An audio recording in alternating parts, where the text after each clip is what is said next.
Four stages an avoidant goes through after a breakup. When an avoidant partner leaves, they don't break down crying. They don't sit around eating ice cream straight from the tub while watching sad movies. No, they walk out of your life like they just left a stressful job, sighing with relief like, finally, no more expectations, no more emotional intensity, no more vulnerability. But here's the catch. Avoidants go through a delayed emotional cycle. The loss does not hit them right away, but when it does, it knocks them flat on their emotionally unavailable faces. And that is when they start creeping back into your life like a cat who ran away, who suddenly remembers where the food is. So today I'm going to break down the four stages an avoidant goes through after a breakup. Stage 1, happiness and freedom. Finally, I can breathe. The moment they leave, they feel like they just took off a tight pair of jeans after a long day. No more emotional responsibility. No more deep talks about feelings. No more pressure to be present. They tell themselves, this is what I needed. This is so much better.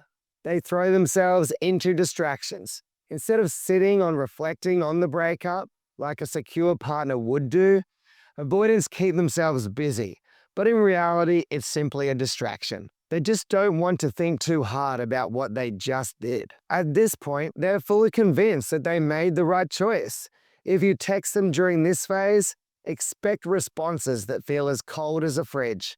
It's warm on the outside, but inside it's ice cold. They're simply being nice. Right now, they don't want to do anything with you. They're emotionally checked out, enjoying the illusion that life is better without you. But here's the catch. This is just the honeymoon phase of the breakup. And honeymoon phases always end. And this is where we move to stage 2. Stage 2. The grass is not greener on the other side. It's kind of worse. Time passes, the excitement of being single wears off. The distractions don't simply work anymore. The avoidant can sense doubt creeping in the corner of their mind. They thought breaking up would feel like an all-you-can-eat buffet of freedom, but instead it starts feeling like they're just picking up the leftovers. They're talking to new people, maybe even going on dates, but something is missing. The new people simply don't meet their needs the way that you did. The conversations, the attraction, the level of attention they get. It's a wildly different feeling from what they used to get from you. They start realizing that maybe they made the wrong choice.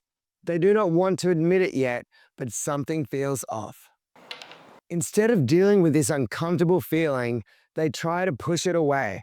Maybe they party more. Maybe they bury themselves in work. Maybe they convince themselves they just need more time. But no matter how much they distract themselves, a little voice in the back of their head keeps whispering, "What if I messed up?" And as time passes, they reach stage 3. Stage 3. This is where they have an all-out internal meltdown. There's no hiding the fact that they miss you. They genuinely miss you now. They miss the attention, the warmth, the care you gave them. As we all know, avoidants secretly like being chased. They pretend they don't enjoy being wanted. But that's not true. They don't like intimacy, but they certainly do enjoy all the attention and feeling of being wanted, especially from someone they have a connection with. This is where things start getting interesting. Even after all this realization, they are not quite ready to admit they made a mistake. Do they reach out? No, of course not.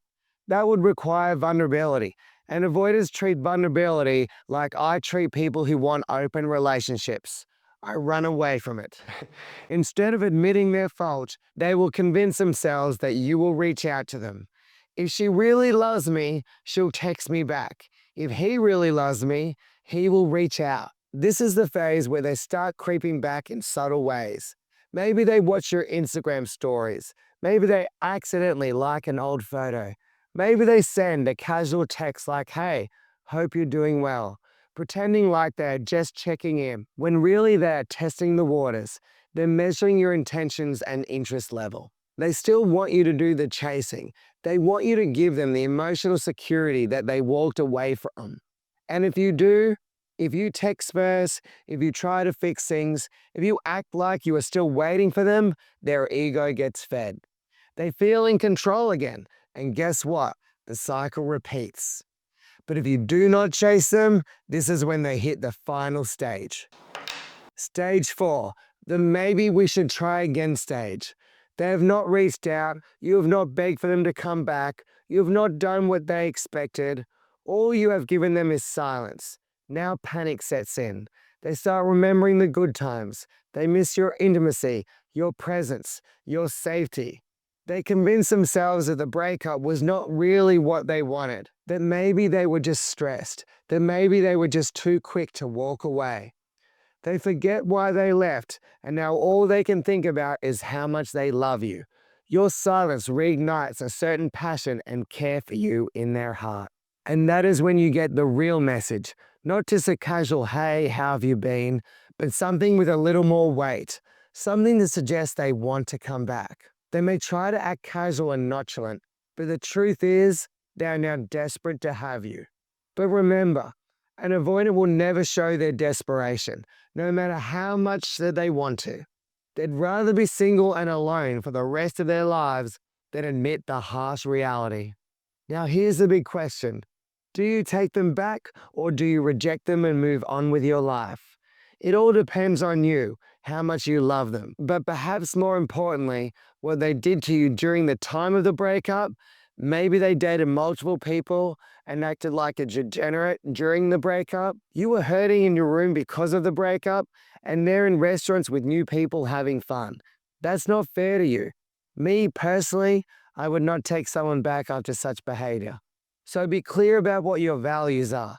Can you really be with them after everything they've done? And if they don't want to talk to you about what they did, well, then how could you expect to have a fully healthy, committed relationship? So there is no right or wrong answer. I can't tell you what to do. It all depends on how deep the bond is between you and the avoidant. An avoidant can change. They can absolutely go from avoidant to secure attachment style. But are they willing to take the accountability of their actions? Are they willing to undo the past hurt? Are they ready to face their childhood wounds and heal from their traumas? And if the answer is no, then you have to realize that no matter how good both your intentions are, no matter how much you love each other, their unhealed trauma will always show up in the relationship, and they will keep sabotaging you and themselves. So if you're someone who's struggling to heal from relationship issues, then I'm inviting you to an opportunity to apply for a free neurotransformation discovery call with me. I will show you where your traumas are, where your patterns come from, and how you can heal this so you can truly attract the partner you deserve. If this is something you're interested in, then just comment NTT below this video and we will give you a link to apply for a call with me. I look forward to speaking with you and wish you all the best. Look forward to speaking to you soon. Bye for now.